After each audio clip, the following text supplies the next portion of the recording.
ভালোবাসার মানুষকে খুশি করতে গিয়ে আজকে আমি না পেলাম সেই ভালোবাসার মানুষকে, আর না পেলাম স্বামী সন্তানের সুখের একটা সংসার। বিয়ের দিন রাতে আমার স্বামী পেটের কাটা দাগটা দেখে আমাকে বারবার প্রশ্ন করছিল। সে বলছিল, এই কাটা দাগটা কিসের, সত্যি করে বলো আমাকে। আমি তখন গলা কাপা অবস্থায় তাকে বললাম, আসলে আমার 2 বছর আগে একটা ছেলের সাথে সম্পর্ক ছিল। সেখানে সম্পর্ক থাকাকালীন আমি ওকে অনেক ভালোবাসতাম, ও আমাকে ভালোবাসতো। একদিন হঠাৎ করে আমাকে বলল ওর জন্মদিনের একটা ছোট্ট অনুষ্ঠানে আমাকে যেতেই হবে। আমি বলেছিলাম যে আমাদের কনজারভেটিভ ফ্যামিলি, আমাকে রাতে যেতে দেবে না। কিন্তু ভালোবাসার মানুষকে খুশি করতে বাবা মাকে মিথ্যে কথা বলে সেদিন রাতে আমি ওর জন্মদিনের অনুষ্ঠানে গিয়েছিলাম। আমি যাওয়াতে বেশ খুশি হয়েছিল, সবাই খুব আনন্দ পাচ্ছিল, কেক কাটলাম, খাওয়া দাওয়া, গান বাজনা। কিন্তু এর মধ্যেই আমি হঠাৎ করে অজ্ঞান হয়ে যাই। তারপরে যখন আমার জ্ঞান ফেরে, তখন দেখি আমি আমার বাড়িতে বিছানায় শুয়ে আছি। মাকে জিজ্ঞেস করে জানতে চাইলে মা বলে যে তোর দুটো বান্ধবী আর এক বন্ধু এসে রেখে গেছে, তুই নাকি মাথা ঘুরে পড়ে গিয়েছিলি জন্মদিনে। তখন আমি বিষয়টা আসলে জানার জন্য আমার বয়ফ্রেন্ডকে কল করি, কিন্তু ওই মুহূর্তে ফোনটা রিসিভ করে না। প্রায় রাতের দিকে ফোন করে, আমাকে ফোন ব্যাক করে জানায় যে আমি একটু অসুস্থ হয়ে পড়েছিলাম তাই।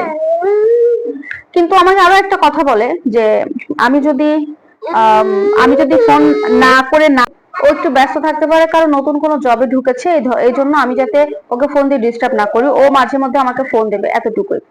তো এভাবে আমাদের সম্পর্কটা চলছিল, আমার সাথে যোগাযোগ হতো হতো না, প্রায় 4 থেকে 5 মাস এভাবেই চলে যায় আমাদের সম্পর্ক। তারপরে একদিন আমি আবারও অসুস্থ হয়ে যাই, মাথা ঘুরে পড়ে যাই। তখন ডাক্তার আমাকে চেক আপ করে বলে আমি নাকি প্রেগনেন্ট। এই কথাটা শুনে আমার পরিবারের লোক তো অবাক হয়েছে, তার সাথে আমিও অবাক হয়েছি। কারণ আমি কি করে প্রেগনেন্ট হয়েছিলাম সত্যি আমি কিছুই জানি না। তারপরে ধীরে ধীরে সেদিন রাতের কথা মনে পড়তে লাগলো। আমার আর বুঝতে বাকি রইলো না যে সেদিন রাতে আমার বয়ফ্রেন্ড আমার সাথে কি করেছে, আর কি কারণে সে আমাকে এড়িয়ে চলছে। ওকে ফোন করা তো ফোন রিসিভ করে না, প্রায় 2 দিন পরে আমাকে ফোন দেয় এবং ওকে বলি, দেখো আমি তো প্রেগনেন্ট, তুমি জানার পরে আমার সাথে এমনটা কেন করলে। তখন ও আমাকে বলল, দেখ, তো বাচ্চা পেটে এসেছে, তো নষ্ট করে ফেল।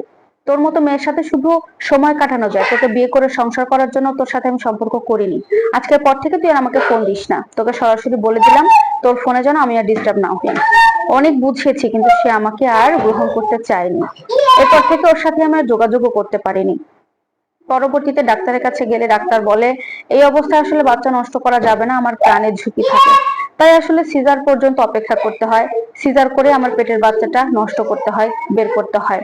যে কারণে আমার পেটে একটা দাগ অপারেশনের থেকে যায়। সেই দাগটাই আপনি দেখতে পাচ্ছেন। আমার হাজবেন্ড আমার মুখে সব কথা শোনার পরে বলল, তোমরা তো সবাই মিলে আমাকে ঠকিয়েছো, এই কথাগুলো বিয়ের আগে বলতে পারতে, ভেবে দেখতাম তোমাকে বিয়ে করবো কিনা। কিন্তু এখন তো জানার পর আমি তোমাকে নিয়ে সংসার করব না, কারণ আমার জীবন আমি মিথ্যা দিয়ে শুরু করতে পারবো না। তুমি তোমার মাকে ফোন করো, সে যেন কালকে সকালে এসে তোমাকে নিয়ে যায়, আর 7 দিনের মধ্যে আমাকে ডিভোর্স করে দেবে, সে এমনটাই আমাকে জানিয়ে দেয়।